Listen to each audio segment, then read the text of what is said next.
strange, this story. If Mademoiselle Olsen is such a light sleeper, why didn't she tell me about Mademoiselle Debenham getting out of bed? She even made a point to tell me the opposite. That's the right answer.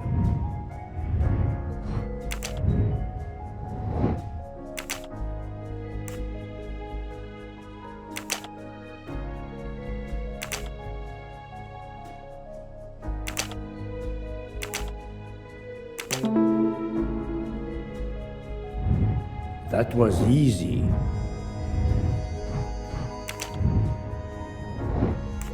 Well done. Brilliant. I'm right again. That happens to me a lot.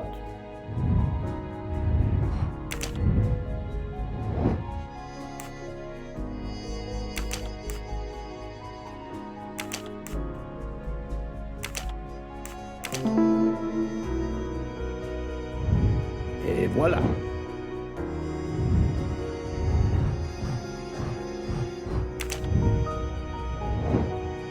Great.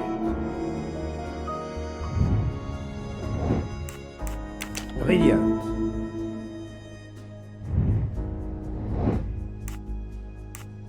Good.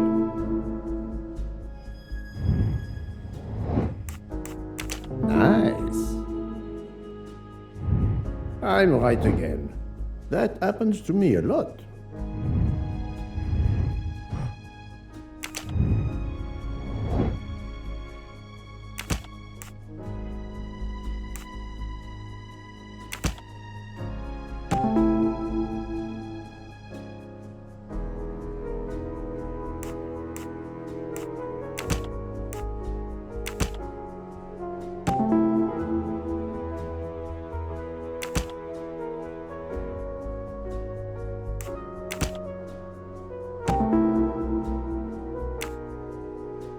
Captain Arbuthnot is the only passenger to smoke an e-cigarette. Even if this liquid in Ratchet's room is a solid clue, he has an alibi. I cannot accuse him without any other proof. That was easy.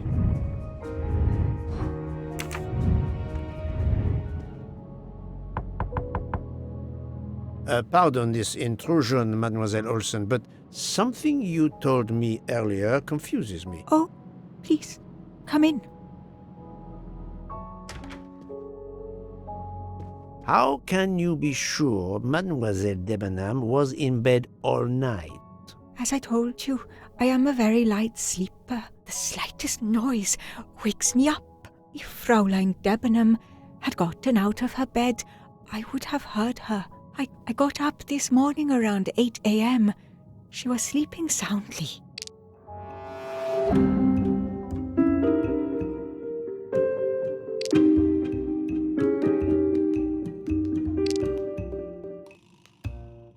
Are you certain you would have heard her?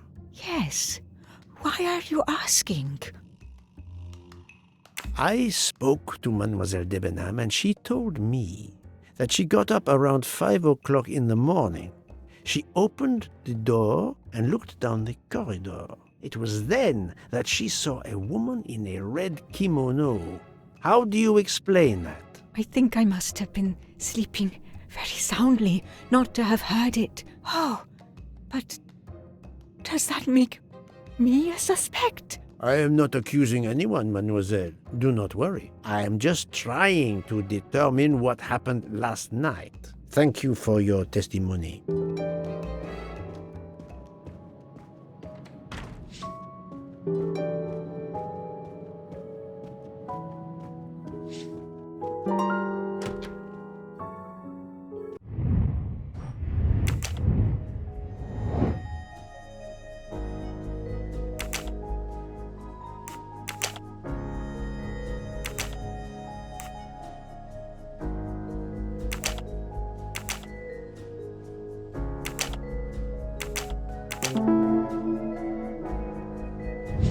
My little grey cells did not.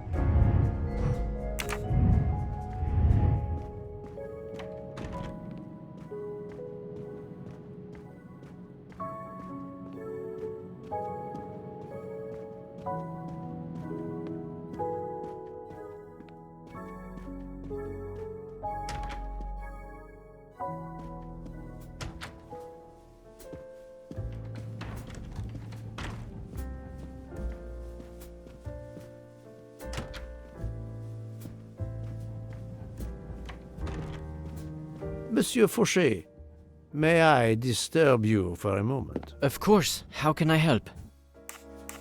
So, Monsieur Fauchet, are you trying to hide things from me? I know about your little party last night. You are not a detective for nothing. I'm sorry, Monsieur Poirot. Thank you, Monsieur Fauchet. I'll come back to you if I have more questions.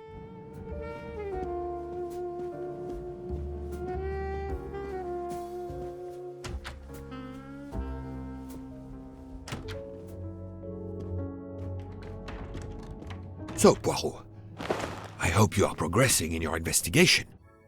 There is no trace of the murder weapon on the train, as yet. The killer could have hidden it anywhere. It must be somewhere. Indeed, as you say, it must be somewhere. According to Dr. Constantine's report, the stab wounds were made by at least one right-handed and one left-handed person, and with different strength. For the moment, everyone I have checked is right-handed. It is impossible to draw any conclusions as yet. However, I still have a few people to interrogate, notably the Russian princess. You still have many avenues to explore? Indeed, the case is far from over, mon ami. I identified the person responsible for the bottle of liquid for the vape found at the crime scene. So, this is our culprit? Do we hold him? No, unfortunately, this bottle belongs to Captain Arbuthnot, but he has an alibi, confirmed by Monsieur McQueen for the time of the murder. Monsieur Bouc, Monsieur Poirot. Michel, calm down. But it's Mrs. Hubbard. She says she found the murder weapon in her room. She's very upset. Let's go, Poirot.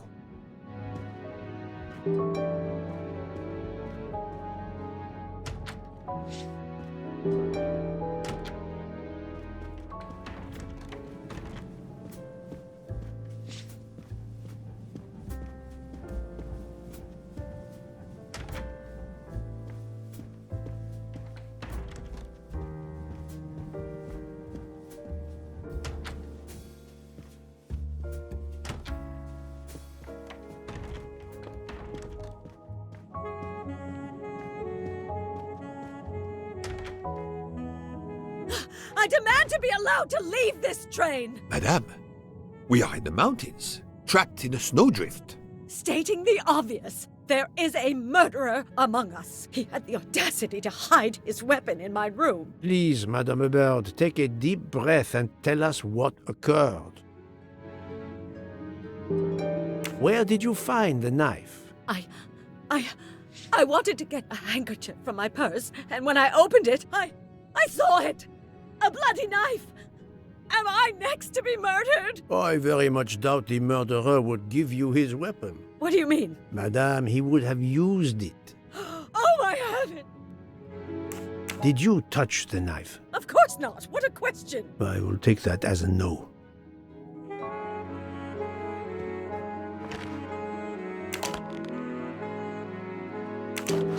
Is this knife the real murder weapon, or is it a red herring?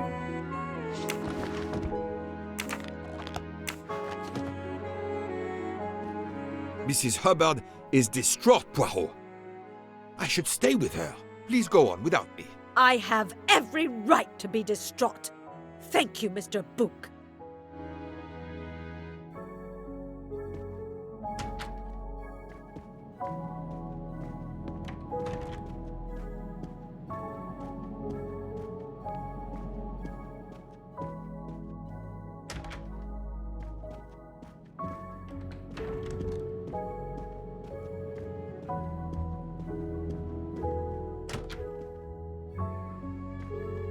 Dr. Constantine, we may have found our murder weapon. We need to make certain. There is a pretty quick way to be sure. I have estimated the depth of the wounds. You can easily find the depth of each wound by comparing the width. There are 5 of them that I am not sure about. Test them, and then we will compare our results. I will do as you say, Doctor.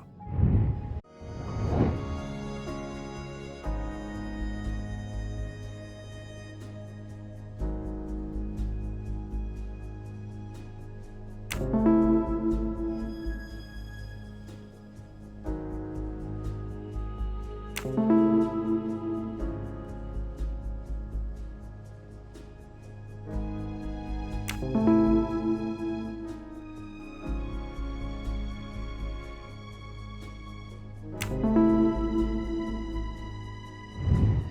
voilà. What do you think, Doctor? Is this knife really the murder weapon? There can be no doubt. You found the same depths as the estimates I made during the preliminary autopsy. I can assure you that you hold in your hands the weapon that took Ratchet's life.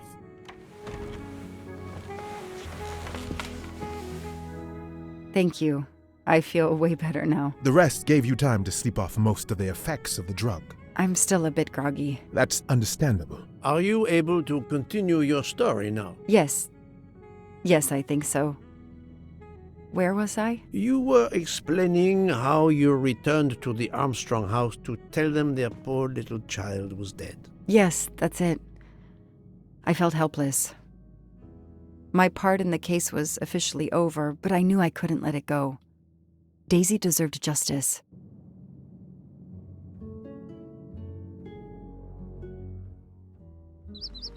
Two days later, I returned to the Armstrong house to tell them Daisy would be released soon for burial. I was angry with myself that I couldn't bring them better news. I wasn't prepared for more tragedy.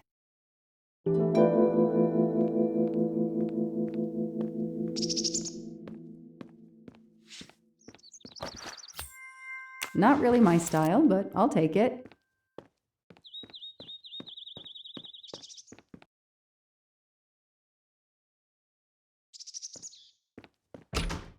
Hello, Miss Moreau.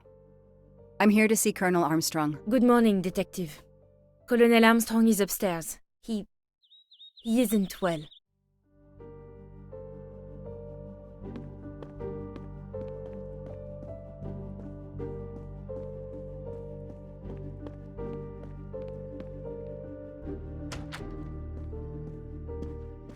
Good morning, Colonel Armstrong. Is your wife here? Here? No, Sonia is not here. Always one step behind. She died of a miscarriage last night. My wife, Daisy, and our baby. My whole family is gone. I'm so sorry. I came straight here this morning. I received word that you can arrange for Daisy to be returned to you for burial. I didn't know. Well, then, now you don't have to come back. I can arrange for Daisy, my wife, and our unborn child to be buried all at once. Very efficient. Being a military man, I can appreciate efficiency. I know how hard this must be for you. No, you don't know. I don't want your sympathy. I want you to do your bloody job and catch the creature that did this. I know you won't believe me, but I swear to you, I will find who did this. If it takes me to the far corners of the earth, I will find them. Then go. Please go now. Go find them.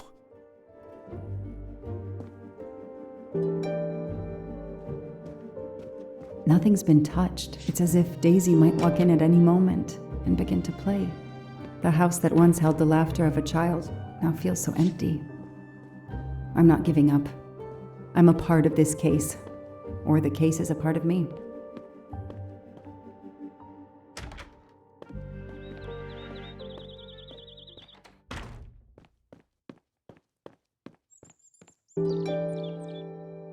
All units, Hike is in the vicinity of the cabin where Daisy Armstrong was found, spotted a pickup truck drive through the barricade tape, and then head up the dirt road toward where the subject cabin is located. Any car nearby who can respond? Unit 28, we can respond, but we're a ways away. Dispatch, this is 11. I'm on it. Copy that. 11, you're good to go. Copy that.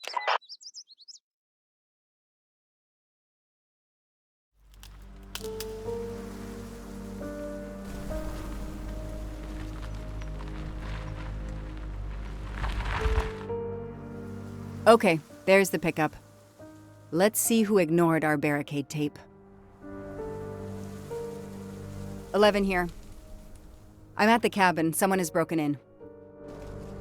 Are you requesting backup? Not yet. I'm going to take a look around. Copy that, 11.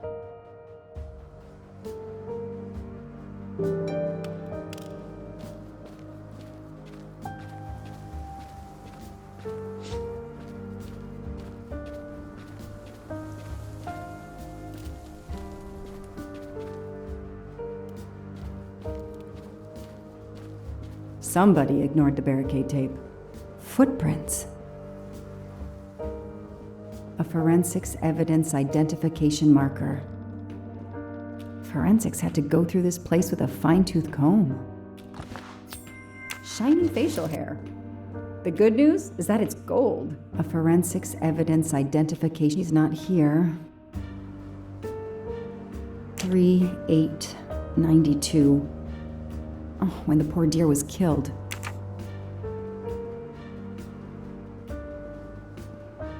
That's where I found Fluffy. Daisy's special toy. I hope we returned him to the family. Duct tape to silence Daisy's screams. Damn it, Daisy. I will find whoever did this to you.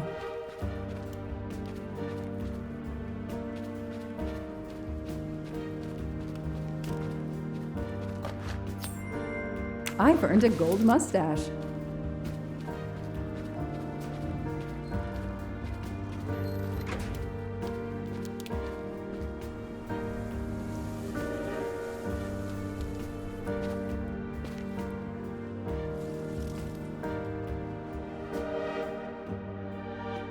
Don't shoot, officer. I'm on your side. Sir, keep your hands where I can see them. Sure, no problem. Sir, this is a crime scene. Who the hell are you? I'm a reporter. Boston 6 News. You can get us on cable even here in the mountains. They haven't heard of crime scene tape in a big city like Boston? All right, that wasn't my best move. I got all excited. I didn't expect to find the place deserted. It was hard to resist. You should have tried harder. I'm placing you under arrest. You should be thanking me. Look what you apparently missed and I found. We'll get to that, but you're going to answer some questions first. I'm more used to asking questions, but fire away. Who are you exactly? I'm Michael Clark, journalist for Boston 6 News. Off camera, but someday I'm going to be anchor. You just wait. Do you have a way to prove that? My press card's in my truck. What are you doing here? You should know a crime scene is off limits. I'm investigating the Daisy Armstrong kidnapping like you. Does the pickup parked in front of the cabin belong to you? Yes, indeed, it's mine. I'll check. Show me your hands. I'm gonna cuff you. I'm sure we can work out a deal. Put your hands in front of you.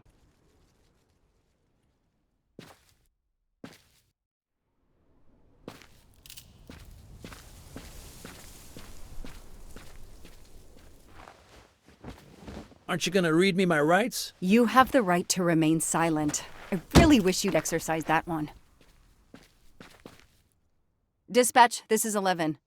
I intercepted a suspicious individual at the crime scene. I'll check to determine how badly he's compromised it. Then I'm bringing him in. Copy that, Detective Locke.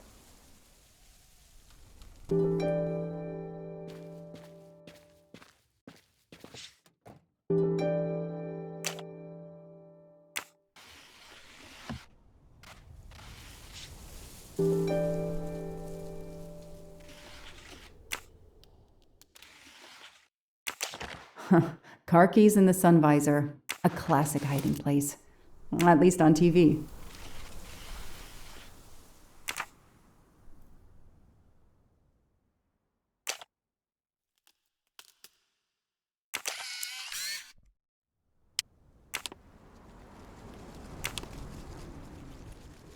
Candid photos of the entire Armstrong family. A reporter just doing his job.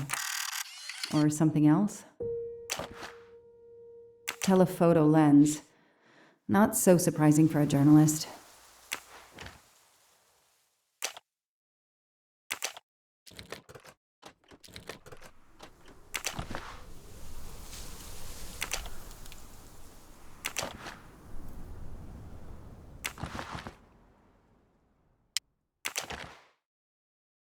Clark's driver's license seems to be in order.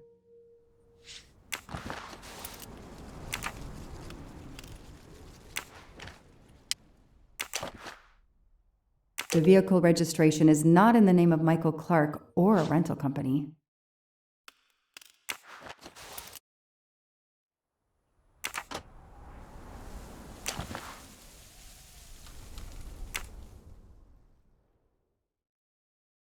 Clark's press card, and the phone number of the newspaper is on it. Ah, good. I can give them a call.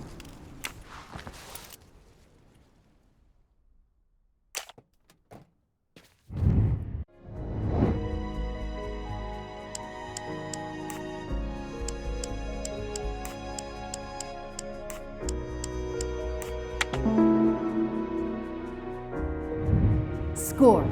1 for the good guys.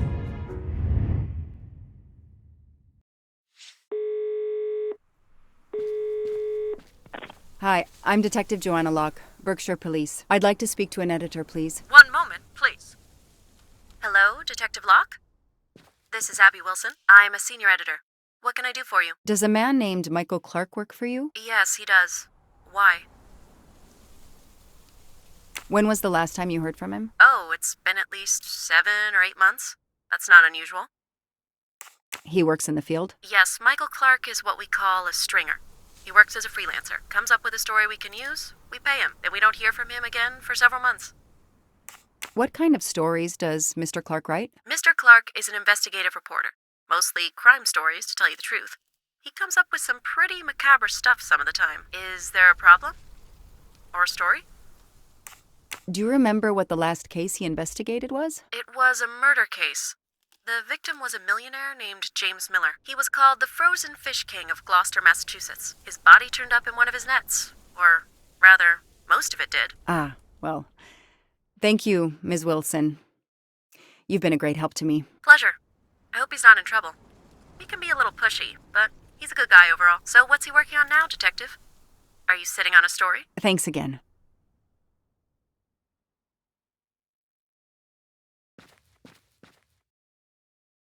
This outline is the same shape and size as the gasoline can.